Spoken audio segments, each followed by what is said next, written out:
ஹரஹர நம பார்வதி பதையே அரஹர மகாதேவா சர்வத்திர சதா கோவிந்த நாம சங்கீர்த்தனம் கோவிந்தா கோவிந்தா ஆஞ்சநேய சுவாமினஹா ஜெய்.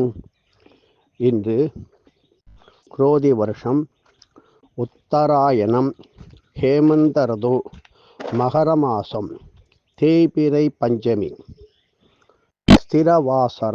சிரவாரம் என்கின்ற சனிக்கிழமை சோபன நாமயோகம் கௌளவகர்ணம் பூர நட்சத்திரம் பஞ்சமி திதியுடன் சனிக்கிழமை வருவது. பஞ்சம் என்றால் பல கோடி அர்த்தங்களை சொல்லலாம். 5 என்று சொல்லலாம். இந்த 5ஐ வழிபடாதவர்களுக்கு ஏற்படுவதுதான் பற்றாக்குறை, அதிக பற்றாக்குறை, மேலும் அதிக பற்றாக்குறை. இதுவே பஞ்சமாக மாறிவிடுகின்றது. பஞ்சபூத ஸ்தலங்களை, பஞ்சபூதங்களையும் பிருத்திவி, தேயு, அப்பு, வாயு, அக்னி, இப்படி 5 தேவதைகளை தினமும் வணங்கித்தே ஆக வேண்டும். அதற்காகத்தான் எளிமையாக மகான்கள் சொன்னது, சித்தர்கள் சொன்னது, பஞ்சாங்கத்தை படியுங்கள், வாசியுங்கள். பஞ்சாங்க படனம் தேவை. அவர்களெல்லாம் சொல்வது ஏதோ ஒரு காரணத்திற்காக நாம் நினைத்து விடக்கூடாது. பல கோடி காரணங்கள் அதில் இருக்கும். உதாரணமாக, ஒரு ஆற்றிலே நீர் செல்கின்றது. ஒருத்தர் அதை எடுத்து சுத்தம் செய்து அப்படியே கூட அருந்துகிறார். ஒருத்தர் விவசாயத்துக்கு பயன்படுத்துகின்றார். ஒருத்தர் தானே குளித்து ஸ்நானம் செய்து சந்தோஷப்படுகின்றார். சிலர் என்ன செய்கின்றார்? கால்நடைகளை குளிப்பாட்டுகின்றார்கள். சில பேர் என்ன செய்கின்றார்கள்? அதே நீரை தேக்கி வைத்து, ஏன் மீன் வளர்ப்பவர்கள் அதை தொட்டியில் வைத்து, அதை வைத்து விவசாயங்கள், பயிர் பச்சைகள், வெள்ளாமை விளைச்சல்களை உண்டு செய்கின்றார்கள். ஆற்றில் ஓடுகின்ற அந்த நீரானது எப்படியெல்லாம், எந்தெந்த விதத்திலெல்லாம் பயன்பட்டு, மேலும் அது கடல் நீரிலே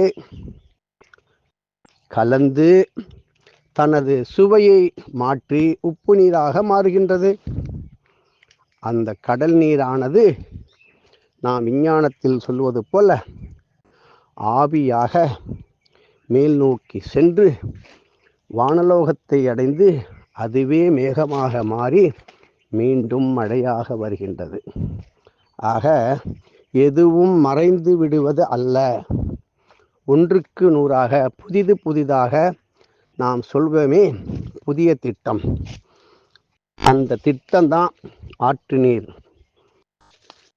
திட்டத்திலே குடிநீர் திட்டமானது எதிர்காலத்தில் மிக புனிதமாக நவீன முறையிலே நமது நாட்டிலே வந்து அமைந்துவிடும்.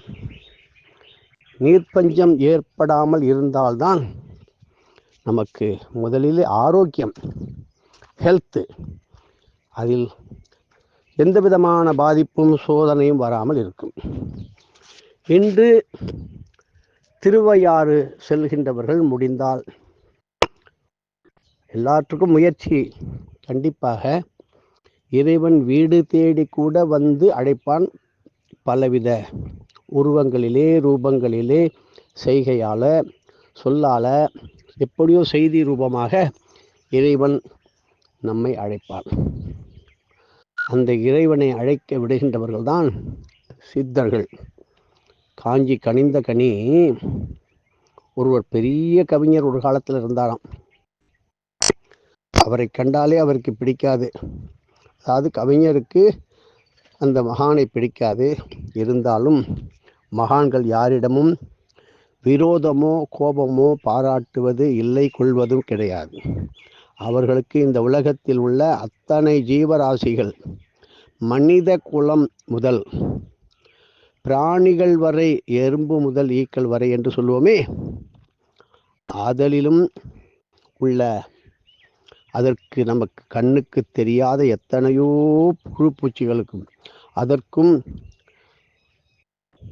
தனது அருளை வழங்கி ஜீவ சக்திகளை, ஆரோக்கிய சக்திகளை கொடுத்து கொண்டே இருக்கின்றார்கள். அப்படி அழைக்கப்பட்ட ஒரு மகா கவிஞர் பெரும் உடல் வந்து கஷ்டப்பட்டு மருத்துவமனையில் இருந்தாராம். இருந்தாலும் அவருக்காக யாரோ ஒருவர் காஞ்சி கனிந்தகனியை அணுகி இப்படி இருக்கின்றார் என்று சொல்லி, எல்லாம் நன்னா ஆயிடுவா, கவலைப்படாத, முடிஞ்சா அழைச்சிட்டு வா அப்படின்னு தான் சொன்னாராம். எனக்கும் அவனுக்கும் பிடிக்காது, அவன் என்னை அவமானப்படுத்தி பேசிட்டான், சொல்ல மாட்டாளே. இதான் நல்லோர்கள் பெரியோர்கள் உள்ளமும் மனமும் நல்லதையே தான் செய்யும். நாம் அரைகுறையாக இதையோ வேறு வேறு புதிய புதிய அர்த்தங்களை நாம் ஜோடித்து கொண்டு தெரிவது என்பது அவரவர்களுக்கு தான் தெரியும் எது உண்மை பொய் சரியில்லை என்று. எல்லாரும் சொல்வார்களே, பட்டால் தான் தெரியும் என்று. அப்படி தீதும் நன்றும் பிறதர வாராது. கெட்ட பின்பு ஞானியானவன் எத்தனையோ பேர் இருக்கின்றார்கள். உதாரணமாக, இன்று 5ஆம் எண்ணுக்குரிய புத பகவானை வணங்குவதும் 5 முறை, அதாவது பஞ்ச யஜ்ஞம், பஞ்ச சாந்தி, சாந்தி பஞ்சகம் என்று சொல்வார்கள், பஞ்ச சுக்தம், பஞ்ச கவ்யம், பஞ்ச அமிர்தம், பஞ்சாமிர்தம், இப்படி பஞ்ச யஜ்ஞம். சிவ ஆகமத்திலே பஞ்சாக்னி என்று சொல்வார்கள். எளிமையான முறையிலே ஆனால் சக்தி வாய்ந்த ஹோமகுண்டங்கள் யாகசாலையில் பார்த்திருப்பீர்கள்.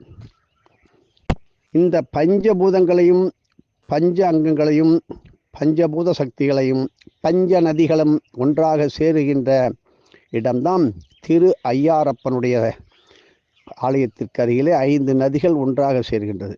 பல இடங்களிலே 3 நதி ஒன்றாக சேர்கின்றது. பஞ்சாப் மாநிலத்திலே 5 நதி. இப்படி 5 நதிகள் ஒன்றாக சேரும் இடத்திலே ஸ்நானம் செய்வதும் குளிப்பதும் இப்படி பல இடங்கள் இருக்கின்றது. நமது வாத்தியார் பல முறை சொல்லியுள்ளார். அந்த மாதிரி 5 நதி சேருகின்ற இடத்திலே விஷ்ணுபதி புண்ணிய காலம் நடந்த இடங்கள்லாம் இன்றும் இருக்கின்றது. 5இல் விளையாதது என்று ஒரு வார்த்தை சொல்வார்கள். 5இல் விளையாதது 50இல் விளையுமா? 5இல் விளையாதது, 5 வயசுக்குள்ள நல்லதையெல்லாம் சொல்லி உங்களது குழந்தைகளை நீங்கள் வளர்த்து விட்டால் அது 50 வயதாக இருந்தாலும் மாறாது, நல் பலனை தரும். எதிர்பார்த்ததை விட உயர்ந்த நிலையிலே அந்த குழந்தையானது நாம் சொல்லிக் கொடுத்ததையே பெரிதுபடுத்தி நன்றாக இருக்கும். அதை சொல்லிக் கொடுக்கின்ற விதமும் சொல்லிக் கொடுக்கின்ற முறையும் அதை பொறுத்து ஆளாக்குகின்றவர்களுக்கு அந்த பலன்கள் திரும்பி வந்து சேரும். அதுதான் தீதும் நன்றும் பிறதர வாராது. இல்லத்திலே தினமும் இல்லக விளக்கது இருள் கெடுப்பது, சொல்லக விளக்கது சோதி உள்ளது, பல்லக விளக்கது பலரும் காண்பது, நல்லக விளக்கது நமச்சிவாயவே என்று சொல்வதும், தீபத்தை விளக்குகளை ஏற்றி வைப்பதும், அணையாமல் ஆடாமல் குறைந்தது 6 மணி நேரம் விளக்கு எறிய வேண்டும் என்று வாத்தியார் அடிக்கடி சொல்வார். குறிப்பாக அமாவாசை தினங்களிலாவது அப்படி கடைபிடியுங்கள். மிக மிக இறங்கி இறங்கி வருவார் வாத்தியார். செய்யுங்க செய்யுங்க செய்யுங்க. ஒரு வீட்டிலே 24 மணி நேரமும் அந்த தீபம் எரிந்தால் அந்த தெருவுக்கு பாதுகாப்பு. அந்த தீப சக்தி அந்த தெருவையே பாதுகாக்குமா. ஒரு ஆலயத்திலே அப்படி 24 மணி நேரமும் தூங்காமணி விளக்கு, தூங்கா விளக்கு இவைகள் எரிந்து கொண்டு தீபமானது பிரகாசமாக இருந்தால் அந்த ஊரையே அந்த தெய்வம் காக்கும். இப்படி தீபத்தினுடைய தீப பிரகாச சித்தருடைய மகிமையை அக்னி புராந்தக மகரிஷி விரிவாக சொன்னதெல்லாம் இன்னும் பல கோடி ஞான பத்திர கிரந்தங்கள் இருக்கின்றதை தேடி கண்டுபிடிப்பார். சொல்லுவதை கேட்பவர் ஏதோ ஒரு சில பேர். அதையும் பல குற்றங்கள் குறைகள் சொல்லி நக்கல் கிண்டல்கள் சொல்லி மறைத்து விடுவதற்கு முயற்சி நடக்கும். கவலைப்பட மாட்டார்கள் பெரியவர்கள். பெரியவர்கள் பெரியவர்களாகத்தான் இருப்பார்கள். இப்படி இன்று பஞ்ச கீர்த்தனைகளிலே ரத்தனத்தினுடைய உயர்வை சொல்லி போற்றியதுதான் பஞ்சரத்ன கீர்த்தனை என்கின்ற தியாக பிரம்மம் பாடி ஆடி கொண்டாடி மகிழ்ந்த தினமான இன்று பஞ்சபூத பிராணாயாம சங்குகளை ஊதுவதும் 5 வாத்தியங்கள், அதாவது ஒரே வாத்தியத்திலே 5 இருக்கும். உதாரணமாக திருவாரூர் தியாகராஜர் ஆலயத்திலே உள்ள அந்த மேளமானது 5 விதமான ஸ்வரங்களை, சப்தங்களை, சத்தமில்லை சப்தங்களை தருகின்றது. அதை தரிசித்தாலே அவ்வளவு புண்ணியம். இப்படி நாள்பட ஒன்றாக மறைந்து வருவது பெரியவர்களால் சொல்வார்கள், வேதனையாக இருக்குன்னு. இப்படி தின காலண்டரை, நாள்காட்டிகளை கிழிக்கும் போது உடனே சர் என்று கிழிக்கக்கூடாது என்பார். கால பைரவ தேவதாயை நமகா, கால பைரவா போற்றி, நேற்று ஒரு நாள் உனது கருணையாலே அடியேன் கழித்தேன், இன்று நல்ல நாளாக இந்த உலகத்துக்கே இருக்க வேண்டும் என்று வேண்டிக்கொண்டு அந்த தேதி காலண்டரை கிழித்து அப்படியே மடித்து அதை வைக்க சொல்லுவார். அதற்கும் பல காரணங்கள் சொல்லுவார். இப்படி 5 எண்களை கொண்டு பிறந்தவர்கள் 5, 14, 23, 32, 41, 50 என்று சொல்லிக்கொண்டே போகலாம். இப்படி உயர்வு உள்ள எண்ணானது 32ஐயும் 41ஐயும் எண்கணித முறைப்படி, ஜோதிடப்படி உயர்வை தருகின்ற ஒரு எண் உள்ளது.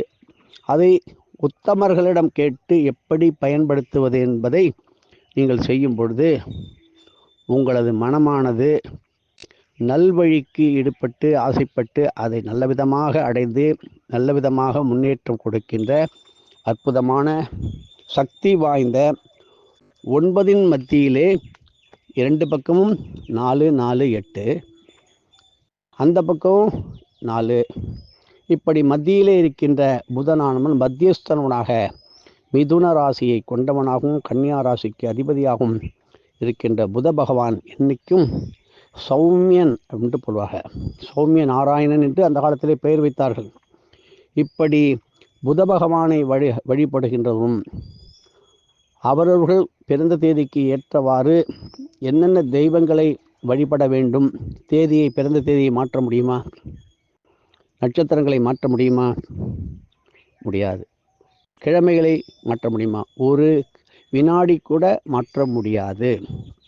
ஆனால் பிறக்கும் பொழுதே, பிறந்தவுடன் அவரவர்கள் குல வழக்கப்படி பெயர் சூட்டு விழா நாமகரணத்தை ஒரு உத்தமர் வாயால் சொல்லப்பட்டு அந்த பெயரையே அந்த குழந்தையினுடைய திருக்காதுகளில் ஓதி நெல்லில் எழுதுவார்கள்.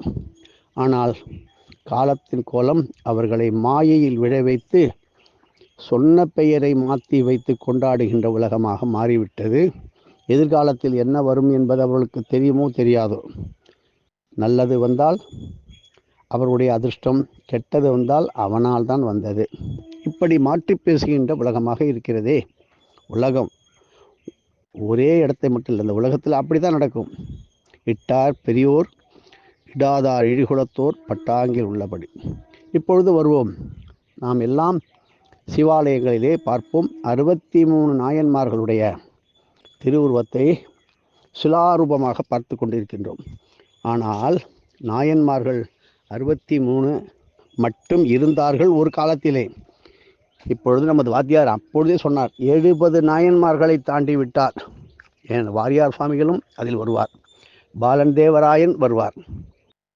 இப்படி சொல்லிக்கொண்டே போகலாம். புதிய பிரச்சனையை கிளப்பக்கூடாது அப்படி என்று புதுதாக ஒன்று உருவாக்க முடியாது. அதை சொன்னால் இந்த மனமானது, மனித குலமானது ஏற்றுக்கொள்ளுமா என்பது பெரும் கேள்விக்குறியாகிவிடும். பிரபந்தங்களிலே ஆழ்வார்கள், 12 ஆழ்வார்களை நாம் போற்றி துதிக்கின்றோம். எத்தனையோ ஆழ்வார்களை விட்டுவிட்டோம். அதற்கு மேல் ஆழ்வார்கள் இருக்கின்றார்கள். பெரியவர்களுக்கு தெரியும். அதை ஏன் வெளியில் காட்டிக்கொண்டு வீணாக புதிய ஒரு சர்ச்சைகளை உண்டாக்கக்கூடாது என்பது கூட இருப்பார்கள்.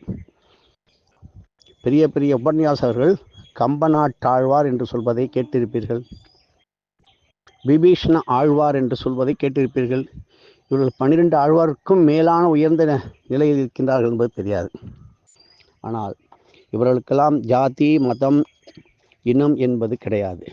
அவர்கள் எந்த ஒரு குலத்தில் பிறந்தார்கள் என்பது எழுதப்படாத ரகசியம். அவர்களுக்கு அப்படி ஒன்று கிடையாது. அதை தாண்டிய நிலையில் உள்ளவர்கள்.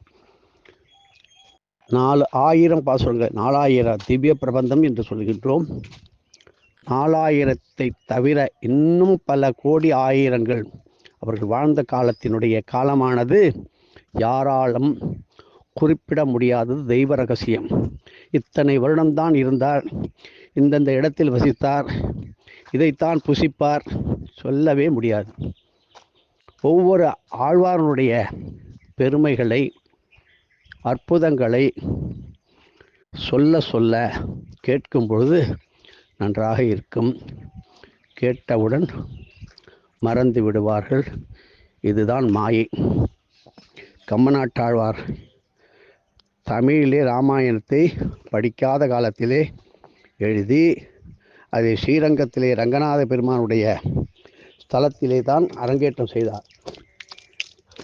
பல இடங்களிலே தான் அரங்கேற்றம் செய்ய வேண்டும் என்று நினைத்த பொழுது பெரியவர்கள், ஆன்மீகவாதிகள் அத்தனை பேரும் அவரை அங்கே இல்லாமல் விரட்டி அடித்தார்கள் என்று கூறப்படுகின்றது.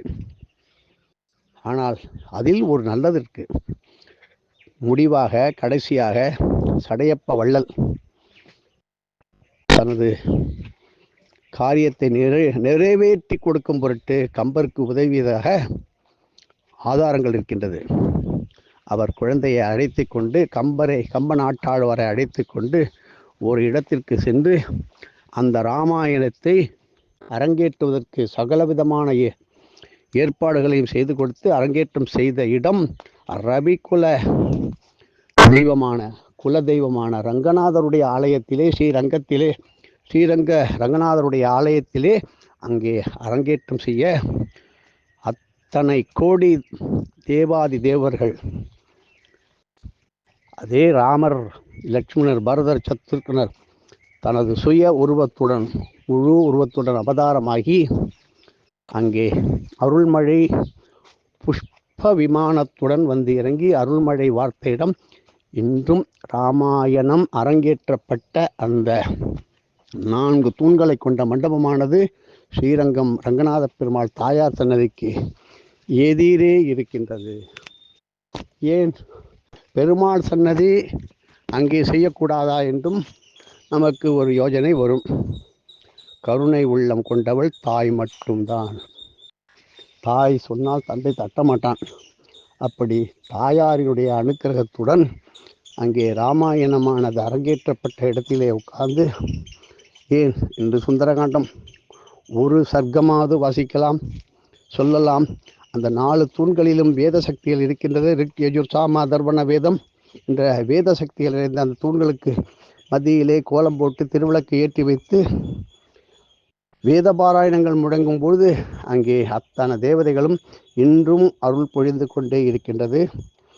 மேலும் சுக்கிர சக்திகள் மிகுந்த கல்யாண பாக்கியங்களை, திருமண பாக்கியங்களை அப்பரிமிதமாக அள்ளி கொடுக்கின்ற இடமும் நமது ஸ்ரீரங்கம் ரங்கநாதருடைய ஆலயம். பெருமாள் பல கோலங்களிலே, பல நிலைகளிலே திருக்காட்சி தந்து கொண்டிருக்கின்றார். ரங்கநாதனை வழங்கும் போது ரங்கராஜன் என்று சொல்வார். ரங்கநாதன் என்று நாம் சொல்லுகின்றோம். உண்மையாக அவன் ராஜன், ரங்கராஜன். ரங்கநாதன் என்று சொல்லுவது பழக்கமாகிவிட்டது. ரங்கராஜன், தியாகராஜர், தியாகராஜன், இவெல்லாம் ராஜாக்கள். இவர்கள்லாம் அமர்ந்த கோலம், நின்ற கோலம், கிடந்த கோலம். திருநீர்மலையில் அப்படித்தான் பெருமாள் இருக்கின்றார். சதுர்நிலை பெருமாளாக திருப்புல்லானியிலும் இருக்கின்றார். இப்படி செல்வம் நிறைந்த அப்படிப்பட்ட சுக்கிர கடாட்சம் உள்ள இடத்திலே கூரத்தாழ்வார்க்கு வெள்ளிக்கிழமையிலே அபிஷேகம், திருமஞ்சனம் செய்து தத்தியன்னம் படைத்து வழங்குவதால் திருமணமாக வேண்டிய பெண்களுக்கு உடனே நல் இடத்திலே திருமணம் கைகூடும். ஆண்களுக்கு கிடைக்காதா? பெண்களுக்கே கிடைக்கும்போது ஆண்களுக்கு ஏன் கிடைக்காது? அப்படி ஆழ்வார்கள் 12 மட்டும் கிடையாது, பாசுரங்கள் 4000 மட்டும் கிடையாது, பல கோடி பாசுரங்கள் இருக்கிறது. புதுக்கோட்டை மாவட்டம் காரையூர் ஸ்ரீ ரங்கநாத பெருமாளுடைய ஆலயத்திலே உள்ள ஸ்தல விருட்சமான இலுப்பை மரத்திலே இருக்கின்ற இந்த திவ்ய பிரபந்தங்களானது எதிர்காலத்திலே நமக்கு கிடைக்கும் என்று நமது வாத்தியார் சொல்லிட்டு போயிருக்கார். அவர் சொன்னது தான் இன்றும் நடந்து கொண்டிருக்கின்றது. இந்த ஆலயம் இந்த நேரத்திலே மீண்டும் புத்துணர்ச்சி பெற்று பொலிவு பெற்று கும்பாபிஷேகம் சம்பரோக்ஷணம் இவையெல்லாம் நடக்கும் என்று இப்படி ஒவ்வொரு ஆலயத்தினுடைய பெருமைகளை சொல்லி கொண்டு வருவது தான் நமது வாத்தியார். சொல்லி அதை செயல்படுத்தி எதிர்காலத்துக்கு தேவை என்று அதையே உணர்ந்து தமிழாக்கம் செய்து ஸ்ரீ அகஸ்திய விஜயம் என்கின்ற புனிதமான இதழ் மாதா மாதம் கிடைக்கும் படி நமக்கு எழுதி கொடுத்து கொண்டே இருக்கின்றார். இந்த காற்று எப்படி வற்றாதோ, சூரியன் எப்படி மறையாமல், சந்திரன் எப்படி தேய்ந்து வளர்ந்து இருப்பது போல இவை அவ்வப்போது மாறிக்கொண்டே நமது பாக்கியம் உள்ளவர்களுக்கு உடனடியாகவும் அல்லாதவர்களுக்கு வேறு உருவத்திலும் கண்டிப்பாக மிக விரைவில் வெளிவரும். இப்படி எல்லாவற்றுக்கும் தலையாட்டக்கூடாது. இன்று கீர்த்தனைகளை பாடி துடையை தட்டி பஜனைகள் கோஷ்டிகள் வாசிக்கும் பொழுது இதனால் ஒரு ஆனந்தம் வரும், சந்தோஷம் வரும், மகிழ்ச்சி வரும். இந்த பிரபாகமானது இன்று நடக்கும் பொழுது ஏன் தினமும் அதை மாதிரி செய்யும் பொழுது அந்த மாதிரி அந்த காலத்தில் செய்து வந்தார்கள். யாருக்கும் இருதய நோய் வந்ததாக சரித்திரமே கிடையாது. நோய் வந்த மகான்கள் இருக்கின்றார்கள். எனக்கே நோய் வந்திருக்கு அப்படின்னு சொல்ல மாட்டார். அப்படி நமது கர்மாக்களை அவர்கள் ஏற்றுக்கொள்வார்கள். இப்படி ஹிருதய சம்பந்தமான வியாதிகளுக்கு சங்கீதத்தால் தீர்க்க முடியும், வேதத்தினுடைய ஒரு பாகத்தினுடைய கன தீர்க்க முடியும் என்பது இப்பொழுது எல்லாவற்றிற்கும் ஒரு விஞ்ஞான பூர்வமான ஆதாரம் கிட்டிவிட்டது. இப்படி ராகம், தாளம், பல்லவி இவைகள் தினமும் ஒவ்வொரு வீட்டிலும் வேதம் ஞானம் கற்றுக்கொள்வதற்கு வயதோ வசதியோ ஒரு பொருட்டு அல்ல. தினமும் எதை வேண்டுமானாலும் கற்றுக்கொள்ளலாம். உயிருடன் இருக்கின்றவரை நல்ல கண் பார்வை, காது கேட்பது தான் தேவை. இதற்கு ஒரு குறிப்பிட்ட காலம் என்பது கிடையாது, வயது என்பது கிடையாது. ஆன்மீகம் என்பது சிறு வயதிலிருந்து ஆரம்பித்து விட்டால் அது பெரிதாக வளர்ந்து விருட்சம் போல, ஆலமரம் போல தழைத்து இருக்கும். அதை இப்பொழுதே சிறு குழந்தை முதல் சிறியவர்களுக்கு ஏன் பள்ளிக்கூட ஆசிரியர்கள்லாம் கற்றுக் கொடுப்பார்கள். அந்த காலத்திலே அது ஒரு பள்ளி பருவத்திலே ஒரு கட்டாய பாடமாக இருந்தது. அதன் மறைய வீண் சண்டை, வம்பு, விரோதம், குரோதம் இவைகள் ஏற்பட்டு கொண்டிருக்கின்றதற்கு காரணம் பழையவற்றை மறந்துவிட்டோம். புதியதை நாடி செல்வதற்கு நாமே ஒரு சத்தம் போட்டுக்கொண்டு இதை மாற்ற சொன்னால் மாற்றிவிட்டார்கள். அப்படி நடந்ததுதான். இருந்ததை விட்டு, இருப்பதை விட்டு பறப்பதை தேடி அலைகின்ற ஒரு அவலம் வந்ததற்கு காரணம் நாமே. தீதும் நன்றும் பிறதர வாராது.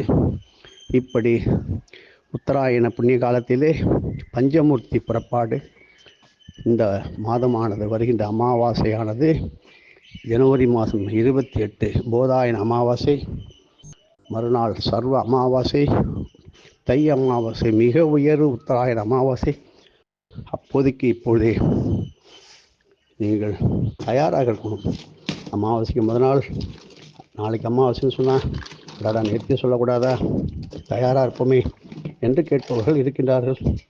அதனால் இந்த போதாயன அமாவாசை மகேந்திர பள்ளியில் கொண்டாட தயாராக. டைம் இல்லை, எனக்கு பிஸி, வேறு வேலை இருக்கின்றது, இப்படி ஏமாந்து விடக்கூடாது. ஆனால் இதெல்லாம் சேர்த்து வைத்து விட்டால் நமக்கு எதிர்காலம் எப்படி இருந்தாலும் அதிலிருந்து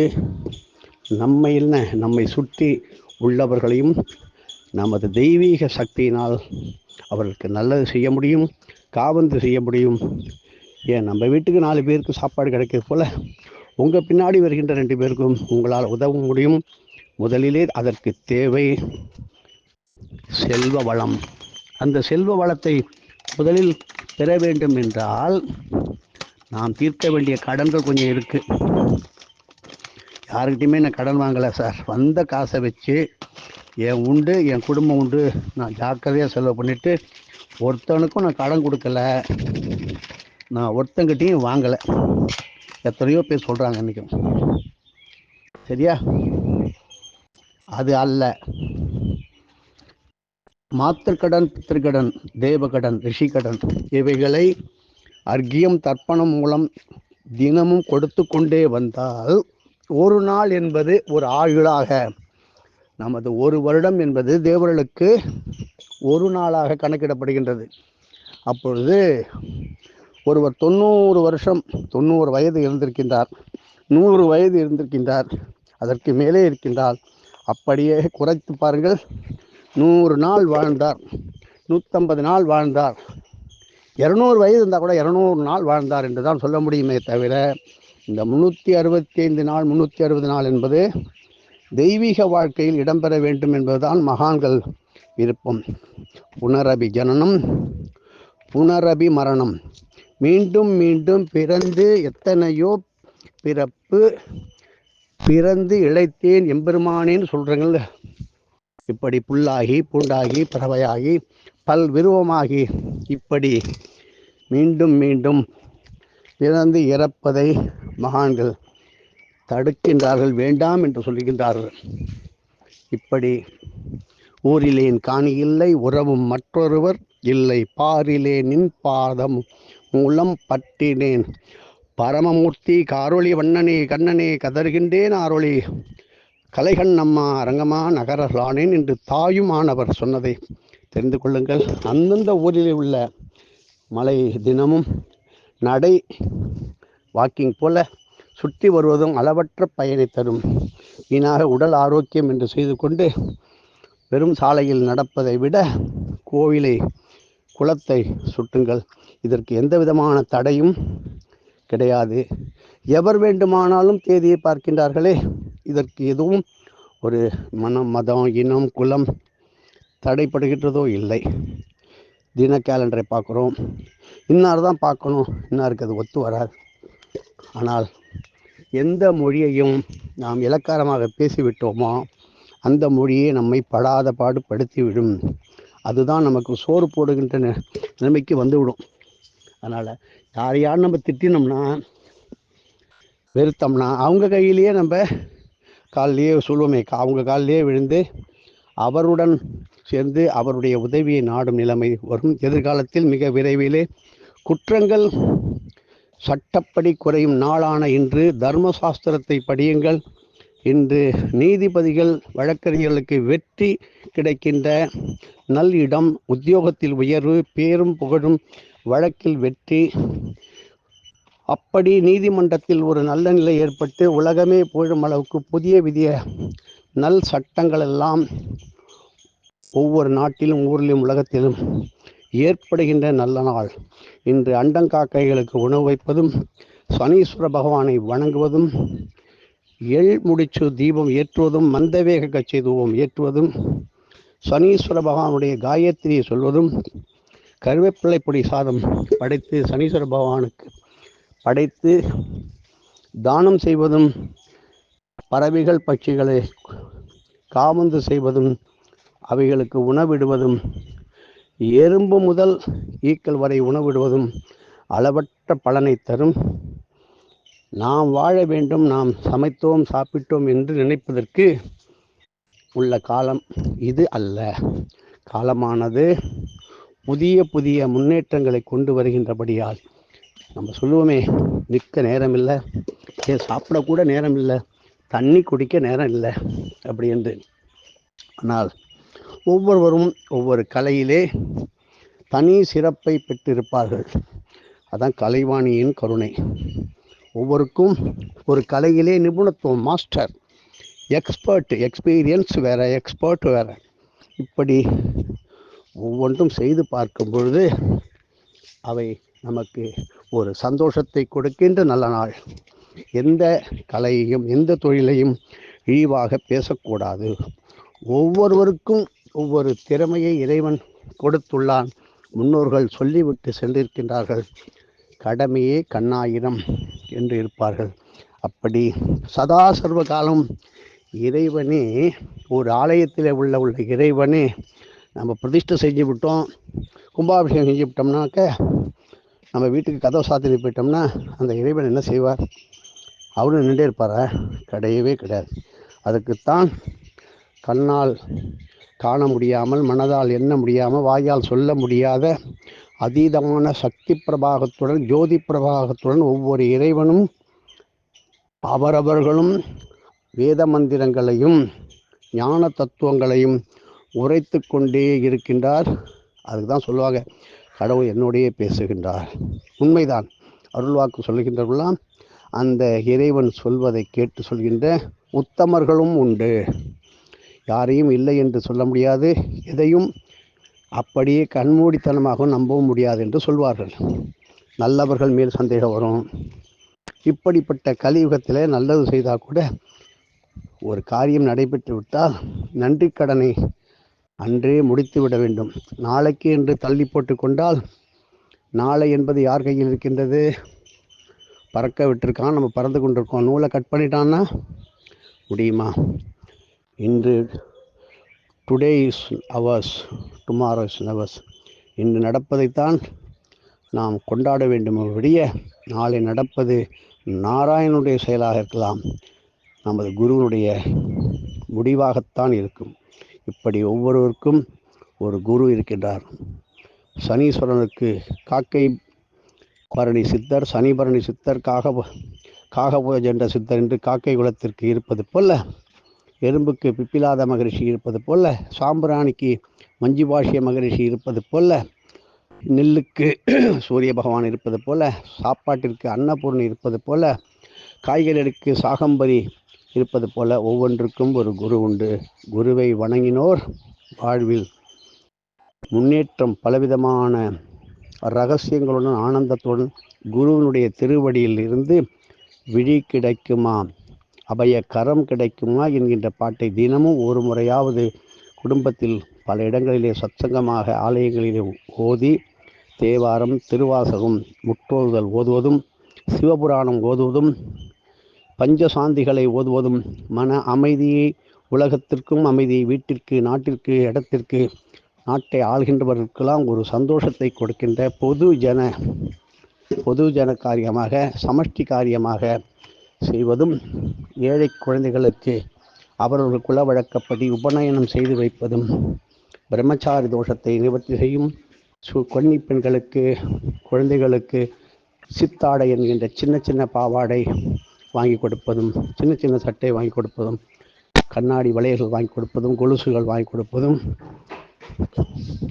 கன்னிகா தோஷங்கள் வராமல் இருப்பதும், கன்னி தேவதைகள், சப்த கன்னிகள், சப்த மாதர்களுடைய தரிசனமும் ஆசிகளையும் பெறலாம் என்று செய்து காட்டி சொல்லி காட்டி கொண்டே இருக்கின்றது நமது வாதியாருடைய சொல், செயல், எழுத்து. இப்படி ஒவ்வொரு நாளையும் நல்ல நாளாக ஆசாரு நல்ல நல்ல அவை நல்ல நல்ல அடியாரவர்க்கு மிகவே என்று கோளறு பதிகத்தை ஓதுவதும் சொல்லிக் கொடுப்பதும், வேயுறு தோழி பங்கன் விடமுண்ட கண்டன் மிக நல்ல வீணை தடவி மாசரு திங்கள் கங்கை முடிமேல் அணிந்து என் உளமே புகுந்த அதனால் என்று சொல்லுங்கள். உங்களுக்கு நவக்கிரகத்தினால் நல்லது மட்டுமே நடக்கும். எந்த விதமான பரிகாரமும் வேண்டவே வேண்டாம். இதை 9 முறை சொல்வதில் என்ன கஷ்டம்? கோளறு பதிகத்தை 9 முறை சொல்வதனால் பெரிய யாகம் யக்கியம் செய்து கிடைக்கின்ற பலனை ஒரு சிறு மந்திரமானது, வேதமானது, தமிழ் முறையானது நமக்கு தீர்த்து வைக்கின்ற ஒரு நிலையிலே கையிலே எண்ணெயை வைத்து கொண்டு நெய்யை தேடி அலைந்தான் என்று சொல்வார்கள். தேவையா?